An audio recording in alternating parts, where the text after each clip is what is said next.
Here we're looking at how inverse trig and the trig functions interact with each other. And so this is question 69 from chapter 1.5 on the Stewart calculus book. So when we take a look at this, it says prove cosine of the arcsine of x is equal to 1 minus x squared square root. So I've just kind of broken this down. So it's really important to understand when we're talking about ratios and lengths versus angles. So if we take a look at this picture here, what does this actually mean? Well, the arcsine of x actually represents an angle, so that red angle theta there.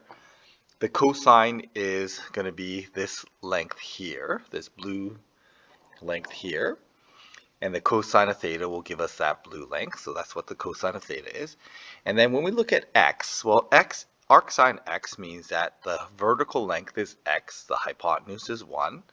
So the sine ratio is x over 1. And this 1 minus x squared then must represent some length in this picture here. So a couple things here. So first of all, we defined the arcsine of x as this cosine value. Okay, so we're going to say that the arcsine, well, let's write this down.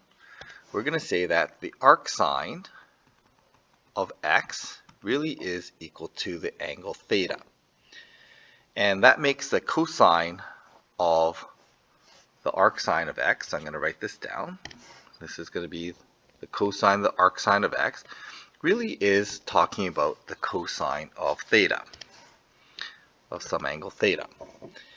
When we take a look at this diagram, then we can see that the x value here and 1 and this cosine length make a Pythagorean triangle, right angle triangle, which has Pythagoras theorem.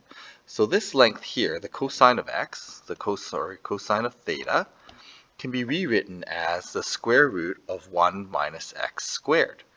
Okay, so this length here is equivalent to square root of 1 minus x squared.